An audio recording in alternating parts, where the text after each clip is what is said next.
Today's daf is daf Yud Gimel. We're going to begin on the bottom of Yud Beis, Amud Beis. Rabbi Yehuda, 2.5 lines up before the bottom of Yud Beis, Amud Beis. Hani Shushi Ushvatzre.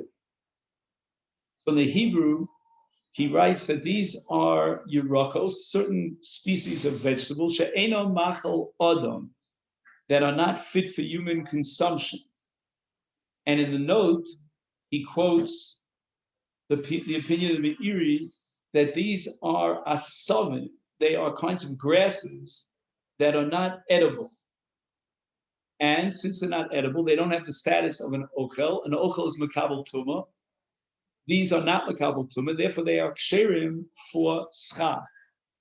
In the English translation, he has words that don't mean beans to me, so I'll just read them to you. He has something called Artemisia herbs. And next time I meet these Artemisia birds, I'll let you know. But in any event, that certain types of grass or vegetables that are not edible. However, Abaye makes a qualification on this ruling of Rabbi Yehuda.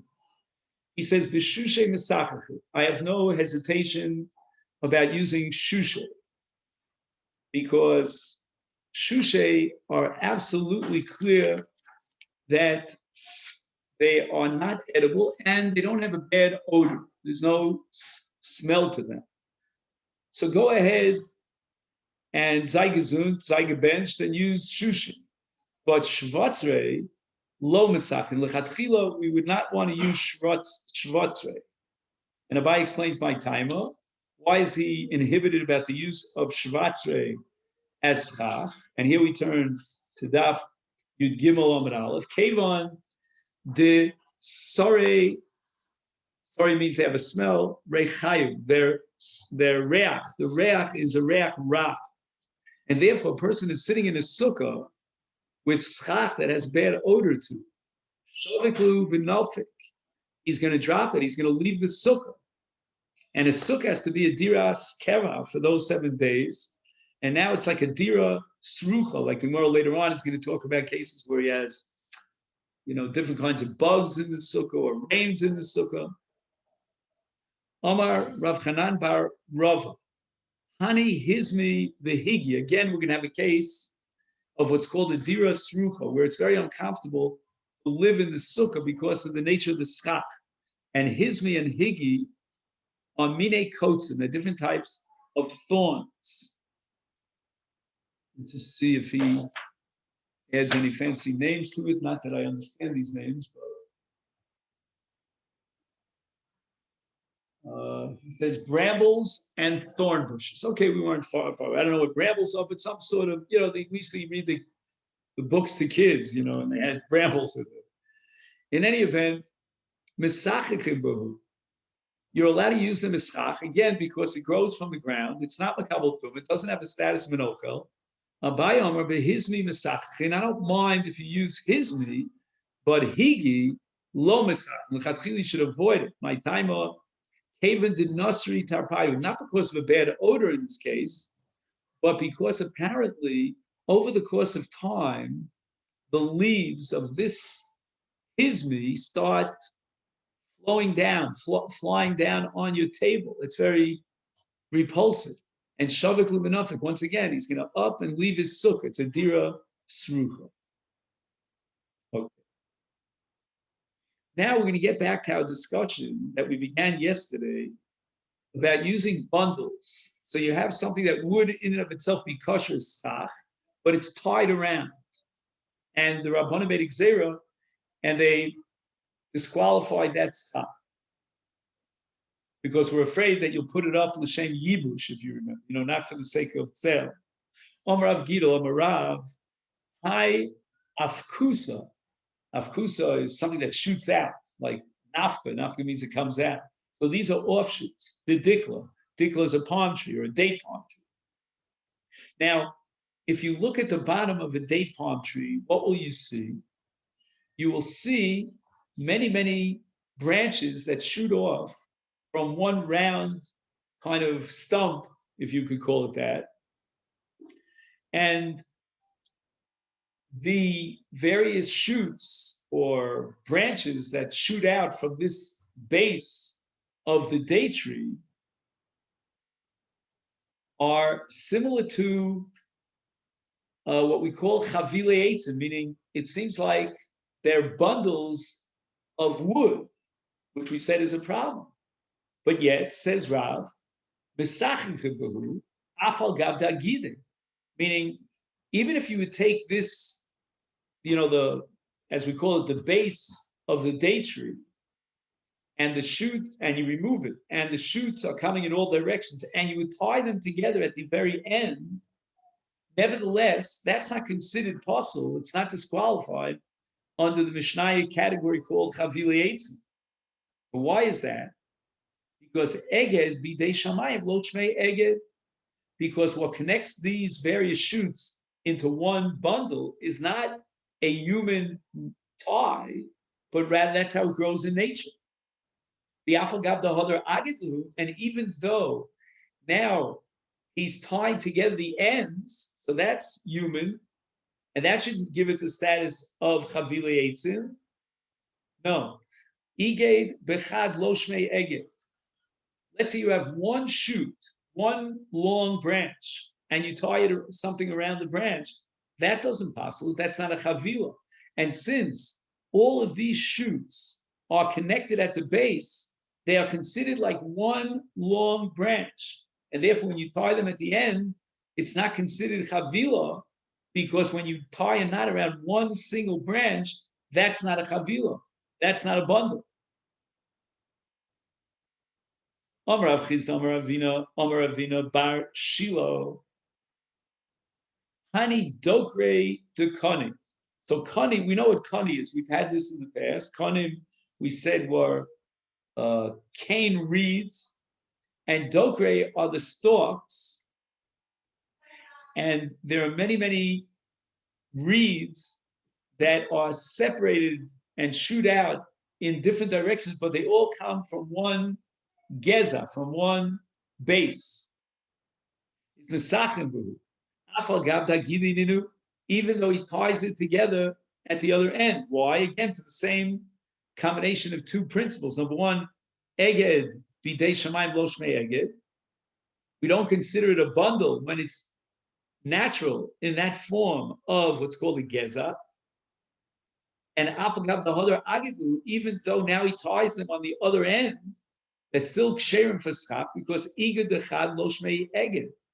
Since they're all connected together, bidei shamayim, in a natural sense, it's like one long piece of wood, and you're effectually you're tying a knot around one piece of wood. That's not considered agat. Later on, we're going to discuss what's the minimum number of slats of wood or pieces of branches that, after you tie them together, is it 2, is it 3? And that makes it into a chavila. Tanya nami hachi. Now we're going to quote a brisa to support Ravina, and we're going to talk about something called dokranim. Dokranim are tapered poles. Kanim b'dokranim misachim b'hu. Now the Gemara thinks at this point that these are two different categories. One is called dokranim, and the other are those cane reeds that we spoke about before, called kanim. So the Gemara says that there's something very strange. Why? Because if these are two different things, two different objects, one is called dokranim and the other is called kanim, then the Gemara says, then kanim pshita. Why would the brisa bother telling me the halach of kanim? Kanim are naturally grown. They're not makabel tumah. They don't have a shema ochel. They're not edible, and it's gidulim in aretz. Therefore, the Gemara reinterprets elavada, and we have to say emo. We should interpret this brisa that kanim v'dokranim are not two separate categories, but rather kanim shel dokranim.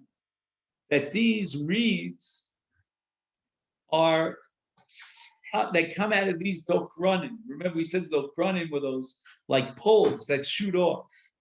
So these are the reeds that come off from that base, that geza. U'misachim bohem, for the same reason that we said earlier, that it's called Agad Bishmei Shamayim, Bidei Shamayim, and also it is Agad Bechad Lo Shmei Ad. Now here I want to add a very important point about this case called Dokronim. In the Havamina, the Gemara thought Dokronim was a separate category. And Rashi quotes a Gemara in Beitza that tells her what are Dokronim if they're a separate category. And it's unbelievable. Rashi says that Dokronim are actually shovels. That's a wood that has a shovel at the bottom attached to a pole. And we use it to dig holes in the ground. But if that be the case, then it's a kli. And a kli is makabel tumah. Certainly should be disqualified as schach. Why did the Gemara in its Havamina get away with this? How can the Gemara have a Havamina that Dokronim is a separate entity and it's klei chafira, these are digging shovels, then for sure it's possible as schach. And yet the Brisa says that mesachachim by we can use them as schach. We always use wood, but as long as the wood is not a kli. In this case, Dokronim, based on Rashi's quote from the Gemara Beitza, are wooden shovels. Wooden shovels are a kli. A kli is makabel tumah. How can the Gemara even entertain that Dokronim mesachachim by him? It's certainly excluded because it's a kli and it's makabel tumah.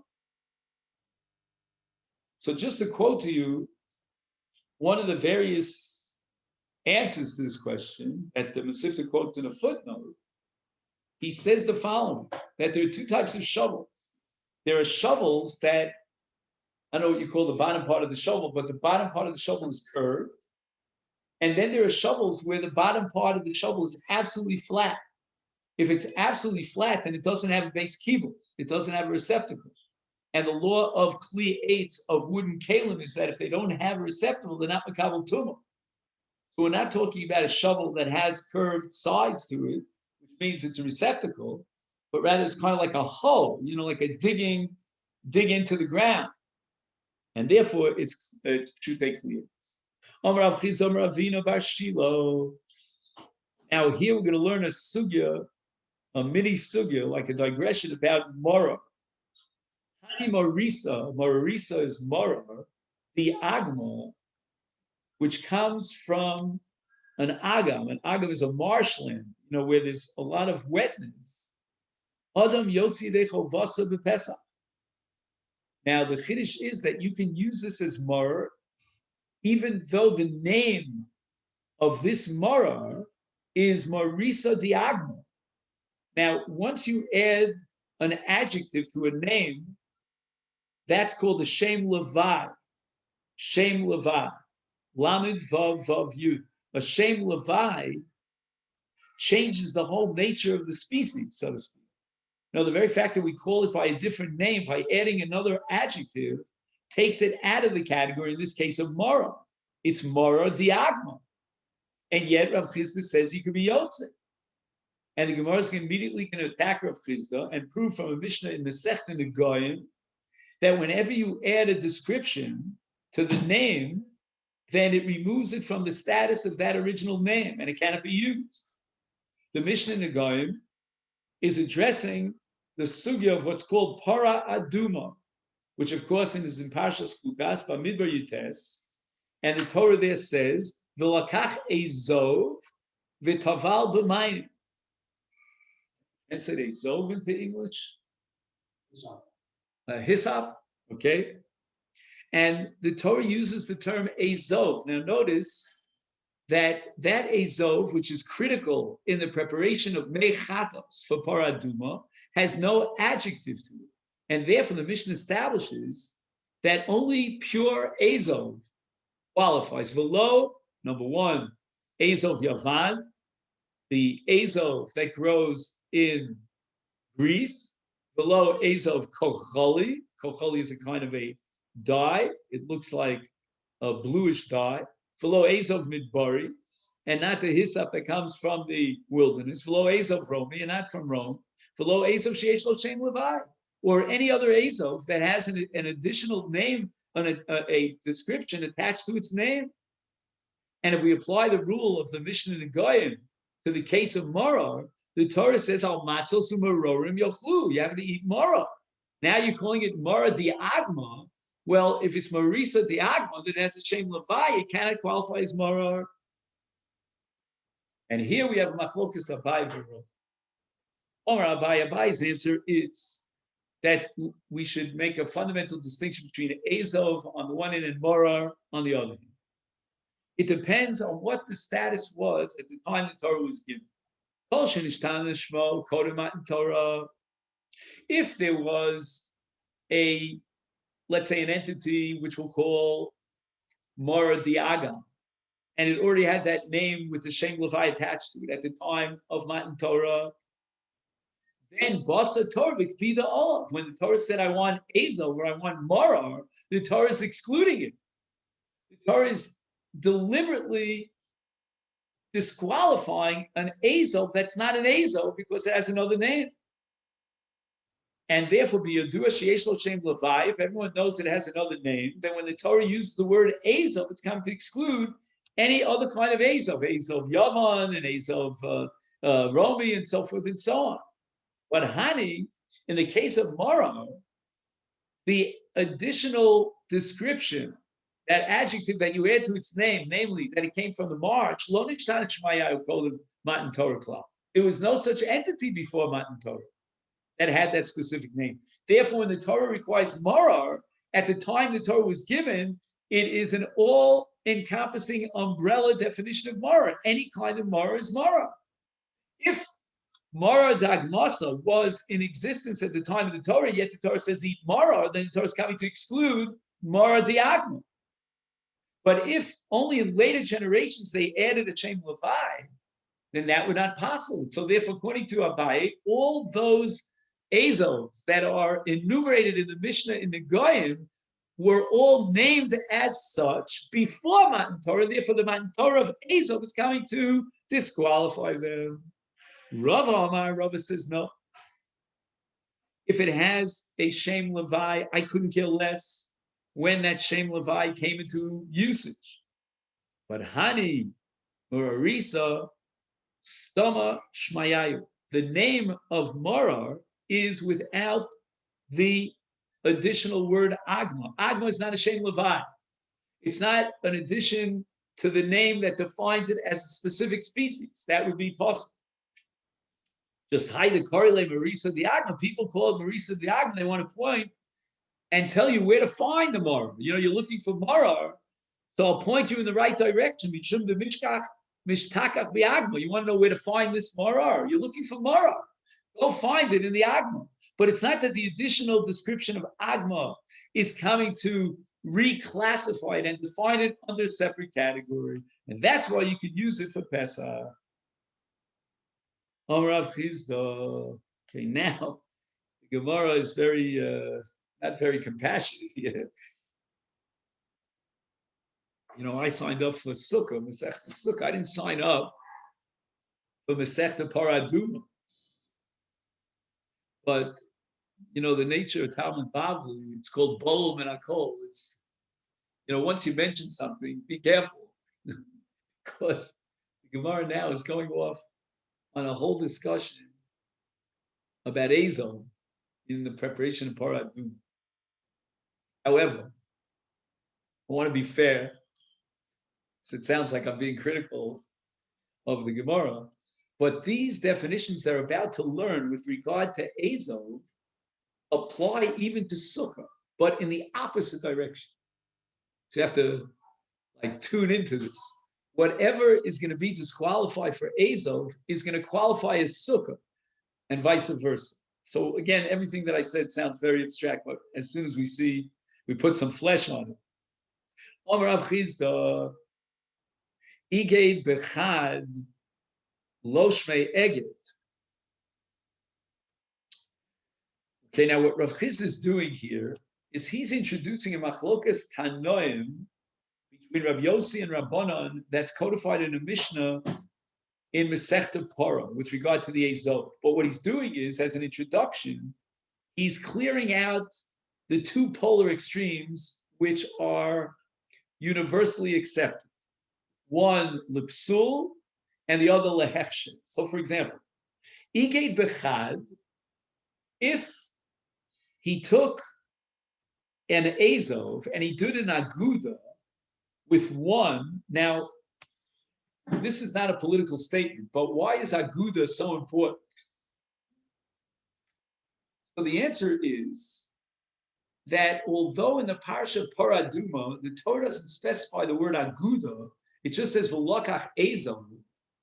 But there's another parsha in Bo where the Torah tells us to put the blood on the, what's it called, the lentil? Is that what's called, lentil? And there the Torah says v'lakachtem agudas azov. The Torah adds the word aguda.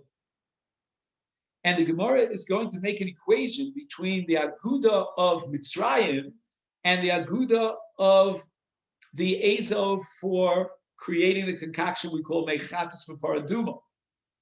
And it's as if the Torah said, "V'lakach azov agudas azov." So the word aguda, although it doesn't actually appear in the text of the Torah Shabbat, but al pi Torah Sheba'al Peh, we take the word aguda from, borrowing it, so to speak, or shall we say, copy and pasting it onto from Mitzrayim, and we place it in the parsha of agudas azov. So we need azov in paraduma requires agudas azov, and aguda requires a minimum of two. You're going to have to tie two down together. If you only tie down one, then it's possible, according to everyone, for an agudas azov.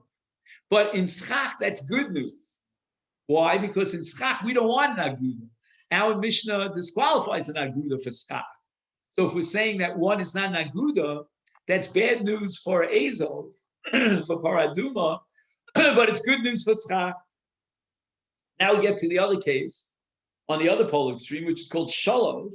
If he ties together three, and everybody agrees, shmei eged, which means good news for azov, but bad news for sukkah. Because if it's good news for azov, it means it's called an aguda, and an aguda is possible for schach. Where is the machlokus between Rabbi Yossi and Rabbanan? Shnayim. Says Rabbi Chizda, let's look at the Mishnah in the 11th chapter of Para with regard to azov, from which we create a hazov mechatos to be metayr tomi mes. And the Mishnah begins and opens with the shita the Tanakama, the Rabbanan, mitzvahs azov, shlosha klochim, which I translate as stalks. Let's see how he translates it. You have it there, Rabbi Rhodes? By any chance, save me the Sharashim. Shlosha klochim. He says sprigs. I have no idea what the word sprigs means. You see, that's the problem with using this English translation. He uses words, and you know, it's more difficult for me to understand his English than the Masechet's Hebrew. It says here, bud. One bud on each stalk. Okay, so you have, instead of sprigs, you have buds. 3 stalks on 3 buds. Okay. Okay, so we have different translations here. So I don't know who's right. But shlosha klochim. Okay, so 3 buds or sprigs, whatever you want to call them. Ubahem shlosha give olim. Give olim are called stems. So that means 1 stem for each sprig. Okay. But again, the key number here, let's just abstract it into numbers, and then we'll take a field trip and we'll figure out what these sprigs look like and what these stems look like. You know what I mean? We'll take a trip to the desert and we'll look at the hyssop in the desert. But for my purposes today, we're not learning paraduma, so we don't have to know exactly how to make a paraduma. But the point is that the Rabbanan require, what's the key number here? Shlosha. Shlosha klachim, shlosha givolim. Okay. Rabbi Yossi over mitzvahs azov b'shlosha givolim, but shiarav shnayim.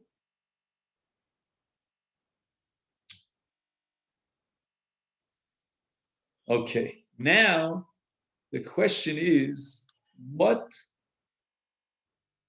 which way are we going over here? Meaning, who's the machmir and who's the maker? So what I'm going to do now is I'm going to interpret this Gemara according to the Havamina.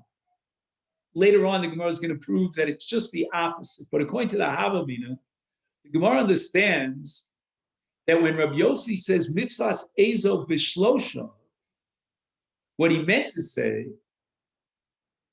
was l'kula, meaning only the mitzvah, but not what's critical. You understand what I mean? In halach, we always distinguish between that which is l'chatchila, the mitzvah, to do it the right way, the ideal way, and that which is the fallback position, because you're defining that which is absolutely critical to create whatever you want to create. In this case, to create your mechatus with an ezel. So although Rabbi Yossi says mitzvahs ezel bishlosha, nevertheless he writes shiar of shnayim, which means if, let's say, one of the three got lost, it fell away, then that's fine. Again, this isn't the ideal way of doing it, but you have shnayim. If you left with shnayim, that's okay. So Rabbi Yossi is being the mekil here, and that's what the Gemara thinks, kasal kedaitach, the way the Gemara understands Rav Chizda initially, is midas shiara shnayim, tchilasanami shnayim. That even though the mitzvah you need three, but you can start with two if you only have two. So agad b'shnei klachim is considered agudas ezel. On the other hand, if we go back to the Tanakama says shlosha klachim b'hem shlosha givolim, and the Tanakama did not have any fallback position in which he recognizes the validity of two. It's totally focused on three. Not only that, Rabbi Yossi says gardumav culture. What's gardumim? Gardumim means if something got ripped away or broken away, then all you need is a culture. And once again, as long as each give all, right, each one of these, what do we define them as, stems or whatever they're called, each one of these stems is left with a mashahu, then it's kosher liaguda, because apparently when you reuse the azo a number of times, then what happens naturally is some of it breaks off. But it's certainly Rabbi Yossi who's the mekil. He's mekil in the case of shiarov, lowering the requirement to shnayim. He's even more mekil in the case of gardumov, lowering the requirement to a kol shehu. And the Rabbanan only speak about the number three. So kasal kedait, more understood that the shiarov shnayim, what Rav Chizda understood from Rabbi Yossi, who says shiarov shnayim, if he chopped one of them and he's left with two, is tchilaso nami shnayim. He could even have started the aguda with two, and that also constitutes an aguda. It's just that it's only b'diavad, it's not the mitzvah. The mitzvah chatchila is to do it with three givol. But haydik toni shlosha the mitzvah. Okay, lechatchila, maybe it's only the Rabbanan. They wanted three. Oh, umi the Rabbi Yossi shlosha the mitzvah. If Rabbi Yossi only recognizes the significance of number three as a mitzvah chatchila, then apparently Rabbanan, who disagreed with him, they say shlosha liakif, that the requirement of mitzvahs ezo with shlosha klachim in the Rabbanan's language is critical. It's not just this is the way we want you to do it, and with the Eved you can do without three. No. The Rabbanan are absolutely machmir. So I'm writing down a little note to myself here that in the Havamina, the Rabbanan are the machmirim, and we need what? Three. So the Gemara says that cannot be a correct interpretation of this machlokas Rav Yossi and the Chachamim, and therefore we're going to have to reinterpret Rav Chizda. But Tanya, we have in a brayso Rav Yossi Omer Ezov Tchilaso Shnayim Ushiyarav Echad Hasul V'edo Kosher Ella Ad Tziehei Tchilaso Shlosha Ushiyarav Shnayim. The brayso says just the opposite. Rabbi Yossi is the machmir. He's the one who says that if you start with Shnayim, and how much more so if if one drops and you're left with one of these klachim, it's possible. And Rabbi Yossi raises the standards, raises the bar, and he requires shlosha klachim. He allows, in a case where one of those three klachim fell away, that's shiara, Shnayim. Now, if Rabbi Yossi is requiring 3, and he's not going to settle for less than 3, it's absolutely critical. Again, if Shiarav, then he can recognize 3, but you got to start mitchila with 3. If it's Shiarav, you could settle back on 2. Now, the Gemara thinks that if Rabbi Yossi is the one who requires 3, and that's critical, then the Chachamim must be saying, L'kula, the mitzvah's ezo b'shlosha klofim. That's only a mitzvah to have 3 klofim. So therefore, the Gemara says, Epoch. When we explain Rav Chizda, we're going to have to turn it completely around. Turn around the names of the Tanakh. The Rabbi Yossi, according to Rabbi Yossi, Shlosha Liyakiv, Rabbi Yossi is the Machmir. And you cannot start the process of Agudas Eizov without a minimum of 3. Even B'di'evet, that's not good. As far as Shirayim is concerned, okay, he's Machsher B'shnayim. But L'chatchila, when you start the process, you must have a minimum of 3. The Rabbanan, who said that mitzvahs Eizov Shlosha, what they meant was that you don't really need 3 except l'mitzvah, L'chatchila. But B'di'evet, if you did the Agad with 2 klachim, then it's already considered an Aguda. And it's ksherim lahazel square. You can do the hazah. And that's what Rav Chizda meant when he said that you have a shem agad lishnayim, and that's a machlokus between Rav Yossi and Chachamim, that would 2 qualify as an agad. That's the machlokus.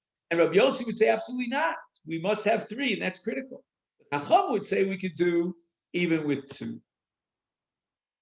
Once again, the flip side is going to be schach, where Rabbi Yossi is going to be the Mekil, since he has a requirement of what? Of 3 in order to set up an Aguda. Then if you tie together 2 branches, it would be kosher l'schach, whereas the Rabbanu would say that even 2 is considered an Aguda, and therefore it's possible in schach.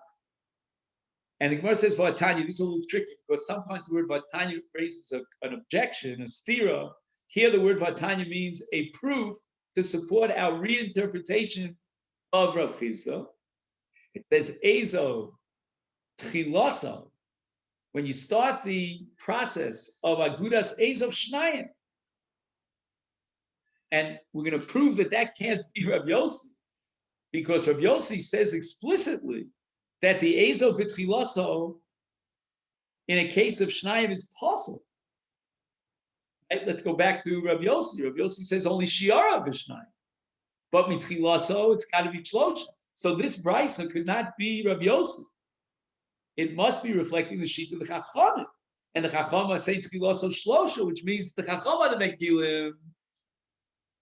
Ushiar of Echad. And if you started with 2 and 1 got dropped out, then you could do the Ezov with 1.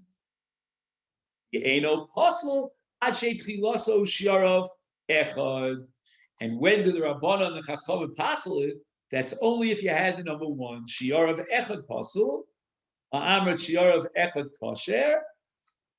Ella says the Gemara on the top of your Gimel and Beis, Ema Ad Shetei Tchilaso Kishiarav Echad. It means that the shear, the Tchilasa, is the shear of Hechsher Shiarav, which means 1. And that's called a kosher. But if he started with 2, it would be kosher. So we see clearly that the Chacham hold b'di'evet. You can even start the process of Agudas Ezov with 2, and if 1 drops out, you could be machshir with 1. And that's what the Chacham said in the Mishnah in Masechet Para, mitzvahs Ezov Shlosha Klachim, that the requirement of 3 Klachim is only lechatchil. The 3 stems is only requirement.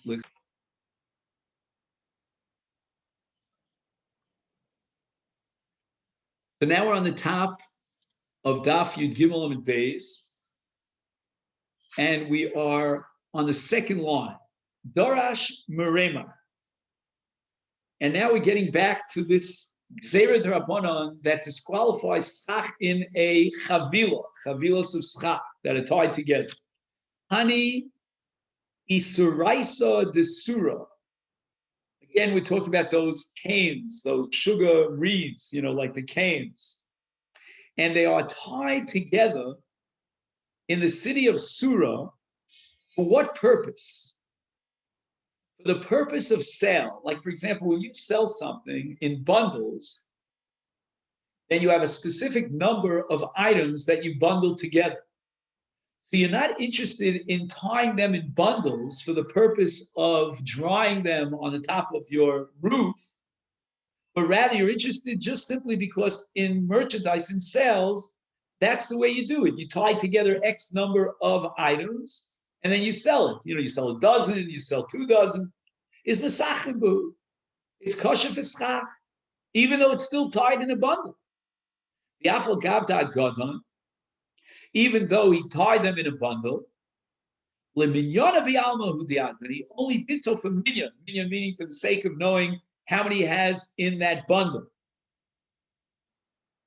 Now, it could be that either he himself, if he doesn't sell it, or let's say the buyer, if he wants to dry these konim, they're still somewhat moist, he's going to take off the thread, the knot, the tie, and he's going to stretch it out as reeds in order to dry them in the sun.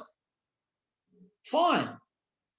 But that's not the gzera of chavilos. Chavilos is the gzera because Adarabah, when he wants to dry out these stems of slats of wood, he ties them together. Here, on the contrary, he only ties them together for sale purposes. But at the end of the day, when he wants to dry them, he's going to untie them.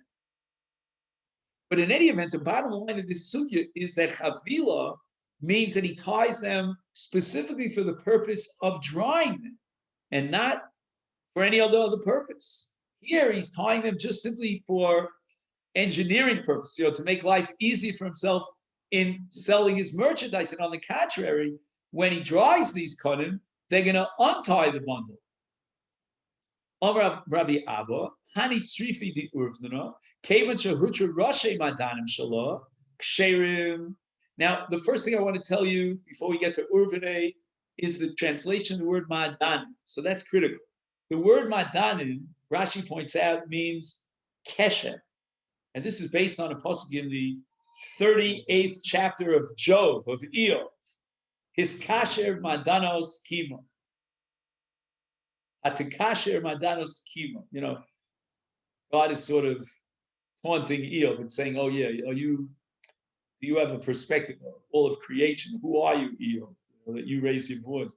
Have you ever tied together the knots of kima?" I think kima is one of the comet constellation. Here it says top knots as opposed to bottom knots. Oh, wait a minute! You're way ahead of me. I'm just Doc. I'm trying to just translate the word madan. That's all I'm doing. Okay, we didn't start the sugi. Okay, so the word madan, and if you want to cross out the word madan in your Gemara, just put in the word ksharim instead of madan, and that we know from Iyah. Okay, that's all I meant to say. Nothing more radical. Okay, now we get to Urvan. What is Tzrifi the Urvan? We're talking about bird trappers, and the bird trappers want to hide from the birds, so they create these little cones that are made of willows, which are called aravos in Hebrew, as you know. And what they do is they tie together aravos, and they make sort of like an entire cone-shaped thing. I have a picture of it here. But the main point of this picture is that there are two sets of knots. There's one set of knot on the top, on the spitz, and that knot, I guess they use a strong rope, and they tie together all these aravos on top, and then they weave chavolim into the bottom, one in and one out, one in and one out, in order to set up this cone such that it stands on the ground. And they have a little bit of an opening inside where he, the hunter, the trapper will shoot his, arrows or whatever he does over there to catch the birds. Now, strangely enough, he wants to use these myrtles as schach over his sukkah, or maybe he wants to take the entire cone and put it down on top of his defanos, and they should function as schach. And Rabbi Abba says that's fine, as long as he does one thing. Putra Rashe Adanim Shalom. He unties the top knot that tie together all the myrtle branches. That's enough. Ksherim, and now we can use it as chap. So the Gemara says, I don't get it. It still has the status of chavilos. Why? On the bottom, it's very nice that you loosen the knot on top, but what about the knots which tie together all of these willow branches on the bottom? So Amar Papa, Tishadilu. Sorry, Lu. You have to assume that what Rabbi Abba has in mind is that not only Hutra Rashe Sharim, but also he was mata the kesher of the chut hatachton on the bottom. Now here there's a long discussion in Rashi. Rashi says he doesn't have to actually remove all of the chevel, the chavolim on the bottom. He just has to loosen them. Once he loosens them, that's sufficient. And we'll explain why in a minute. Or Rav Huna Breder Rabbi Yeshua Amar, I don't have to interpret Rabbi Abba the way you, Rav Chizda, interpreted Rabbi Abba.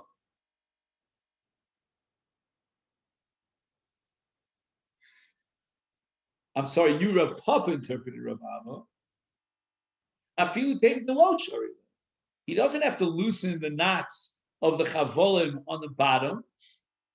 Why not? Because kol eged she'eno asui l'taltil lo shmei eged. What does it mean when you tie wood in a bundle? Those ties are meant to be used to carry the bundle. That's called an agud. However, here, what's going to happen is that once he loosens the knot on top, then all the knots on the bottom are going to fall apart automatically. And that's called misnate kakesha tachton me'elav on its own. So therefore, I don't have to worry about the kesher that's on the bottom of this trifa de uvna, and there's no reason to introduce the zera of chavila, because chavila means you have knots and ties that you're going to use to carry it. It's a permanent kind of thing. But here, it's not permanent at all. Once you loosen up the knot on top, the rope on the top, then the rope on the bottom is going to fall apart. Okay. Omer Rabbi Abba, Omer Shmuel. Okay, this is the toughest part of our learning of today. Hopefully we'll survive. I have to say a special shir malos. And now, it's not enough that we learned paraduma. Now we have to learn tumas mes, which is called Masechet Olams. Yerakos, she'amru chachamim, she'ini yotzi b'hem yidei chovaso b'Pesach. There are 5 categories listed in Masechet Pesachim and Daf Lametes of the leaves of a vegetable leaves that can be used for maror. Like we call it lettuce. Lettuce would be a classic, right? A leaf of a vegetable. And the Mishnah actually, in Masechet Pesachim, lists 5 categories of these leaves. Now, what is it about these leaves that are going to generate 3 different dinim that Rabbi Abba is going to enumerate? On the one hand, these leaves are moist because you recently pulled them out of the ground. But on the other hand, eventually they're going to dry up and then they easily disintegrate. And now the issue is, this is issue number 1 of 3 issues. What is the status of these yirakos as far as ohel is concerned? Now, when I say ohel, you are not building a tent out of vegetable leaves. Don't misunderstand.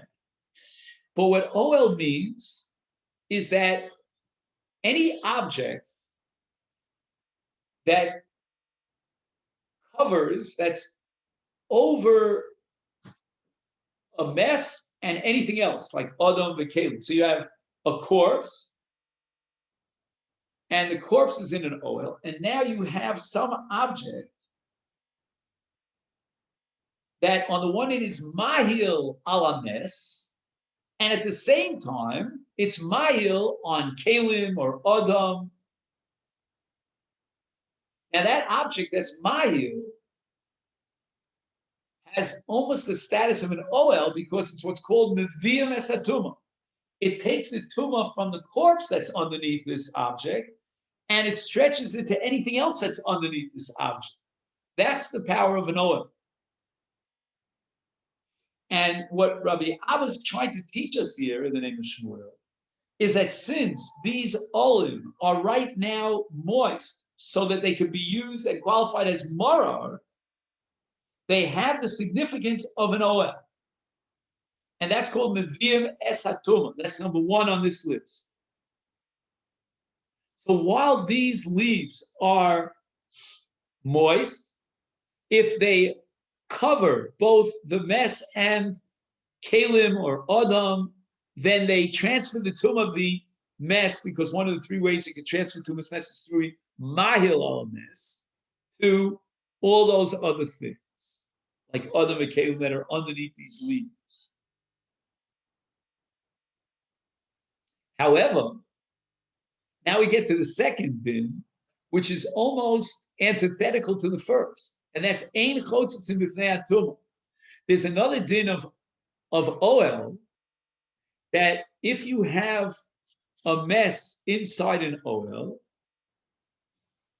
and then you have objects like kalim, the adam on top of the OL is chotzitz b'fnei atumah. So we just finished saying that we classify these Yerakos as an OL to be maybe a Satum, but now we're saying just the opposite. It's not an OL as far as serving as a Chatzitza.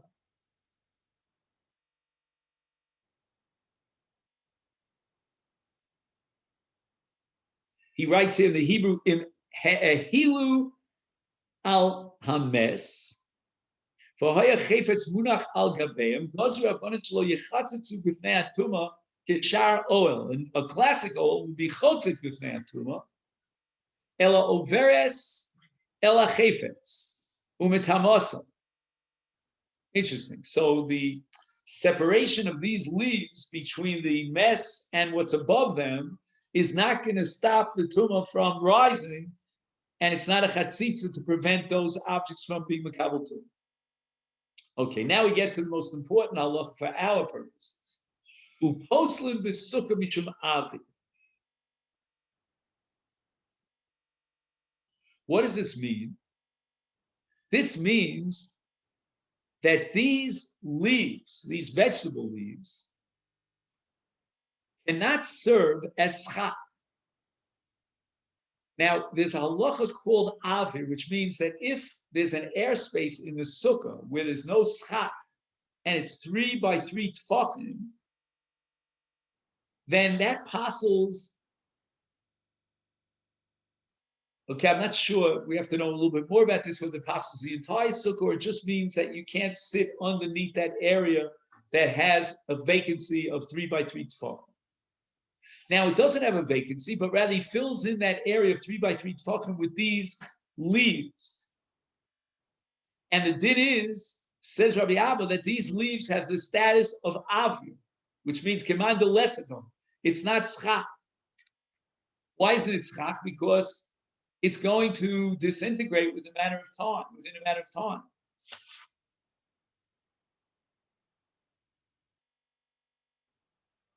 Now, you and I might have said, not for Rabbi Abba,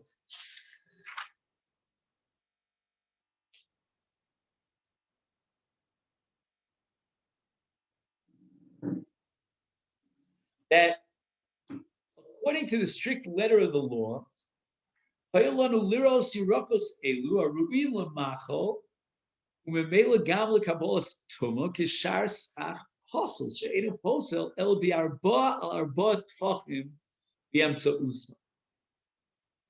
we have to know a little bit more about the laws of Sukkah that we're going to get to much later on, and that is that there are two dinim in Sukkah. One is avir, and the other is schach posel. Schach posel, by the way, is better than avir, which is a little bit of a chiddush. Because if you have avir, absolutely nothing, then it only passes if it's 3x3 tefachim. I'm sorry, it already passes if it's a small area of 3x3 tefachim of avir. If on the other hand it's chach pasul, then it only passes if it's 4x4 tefachim. B'yamtzeusa, okay. It's got to have arba amas b'tzidel and 4x4 tefachim b'yamtzeusa. So now, if we would have considered, which the Torah itself would have classified these yirakos, since they are edible, I mean, Araya, we can use them for maror, and we can only use something that's edible, then it's makabel tumah, and coverage of makabel tumah is called schach pasul. So the status of these sheaves of lettuce, these what's it called, leaves of lettuce, on a doraisa level, is schach pasul. It's possible because it's royal achil, it's makabel tumah, and therefore would only pasul the sukkah if it was 4x4 tefachim b'emtzeisa. We're going to pasul it midrabanan as if it was nothing. We're going to consider it as avir, and the Gemara is going to try to explain why the Rabbanan made this gezerah. We're going to consider it like avir, and therefore it's going to pasul the sukkah even if it's only what? 3 tefachim by 3 tefachim. My timer. Why did the Rabbanan make such a gezerah? And they consider these olive, these leaves of those 5 species, those categories of maror, as if they don't exist at all. It's not a chatzitza b'fnei tumah, and it's considered like avir and sukkah. And the Gemara answers, Kevan de l'chi yavishe, parchi v'nafli, kemanda lesedom. That these olim are very thin, and the nature of these olim is such that they, with the passage of time, they dry up and they fall, they disintegrate. So the Chacham were always afraid that you're going to rely on them even after they dry up. So therefore, even when they're still wet, they're still moist, Chachamim are going to give them the status of as if they dried up, and it's Kemanda Lesudom. And if it's Kem Lesudom, it's not Chotzis B'nei Tumah, and it becomes Avir as far as the Sukkot. Now, I warned you that this Amud doesn't get any easier. And now we're about to enter into another part of Tumah V'Tara, which is the sugya of yados. Now, to translate yados in a very general sense, superficially, yados are any part of a kli that's connected to a kli, and it's sort of like a handle of a kli. And the handle of a kli is considered part of the kli. So take, for example, if you were to take something called givolim, which I think we translate as either sprigs or what else do we call them? Shoots, and they are connected either naturally because they're like husks that surround ochel, or you made a handle out of them and you connected them to a kli. So even though in and of itself, these are not royal kabel tumah, because a husk is not edible, and the yadayim, the yados are not part of the kli, but nevertheless there's a new halacha that they are tmeim, they do get contaminated because they are yados, because we use them to either protect the foodstuff. The husk is there in nature to protect what's the kernel that's inside. Or in the case of kli, I use this as a yad to pick up the kli, and therefore it has the status of the ochel itself, the kli itself, and it's makabel tumah. However, if at some point in time he, the owner, decides that he doesn't want this connection, right? He doesn't want these givolim to be connected to his kernels or whatever. We're going to see how this pans out in the case of Boter Anov when he harvests his grapes. Then since he doesn't want the chibur anymore, it's no longer considered yados. And that itself might be sufficient to be mafkia, to undermine the shem yad, or the Gemara is going to vacillate. Maybe we need a maisa. He has to do an action to break up the chibur of these givolim and to demonstrate that it is no longer functioning as yodayim. And that's the reason why this sugya appears here, because again, we're adding another statement of Rabbi Abba Rav Huna. Abotzer, when he harvests his grapes, live. I'm going to add a word here, schita. He wants to crush the grapes, the gas, inside the grape press, the vat. And he wants to make yayin. Ein lo yados, the givolim, those parts that normally protect the grape, are not something that he wants, because he wants to get rid of these givolim and he wants to squeeze out the juice from the grapes and make wine out of it. So on the contrary, now that which was naturally mechubar, it was connected to the anov, protects the anov, now it's something that he wants to get rid of. And once he decides that he wants to get rid of it, it loses its status as yadas, and it would not be makabel tumah. Now the Gemara brings another statement that would support the previous statement of Rav Huna. Rav Nashya bar Gada Omer Rav Huna, hakotzer l'schach ein lo yadas. Once he cuts down these husks and he wants to use them for schach, then it loses its status as yados. It's no longer tafel to the tvua, because now Adarabba, he wants to take these husks and separate it from the tvua, and he wants to use them as schach. Is ein lo yados. What does that mean, ein lo yados?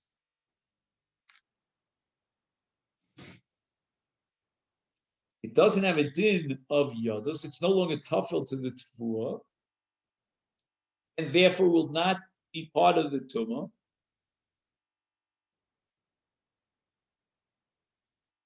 What's the status now of the schach?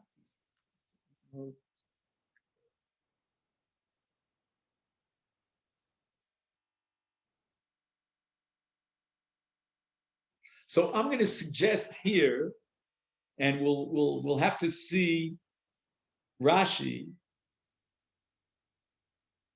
that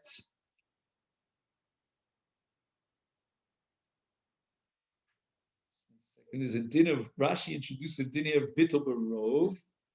Just see exactly where the rov is. He says that hakasha merubim ala ocha umevatler also barov.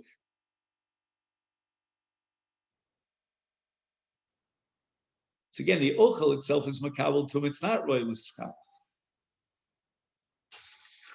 What we're going to say here is that since ein lo yados, now we view the kash as a separate entity. It's not tafel to the tvua. So now what's going to be the deal as far as schach is concerned? So this is where we're going to stop for today. And tomorrow, Mitzvah Hashem, we'll have to develop this sugya a little bit further, because I see we ran out of time, which is natural when you have such a daf that stretches its arm out. There's so many different areas of dafs. So we'll start tomorrow from this sugya of yados. I'm just going to make a note of it. That's going to be for Wednesday.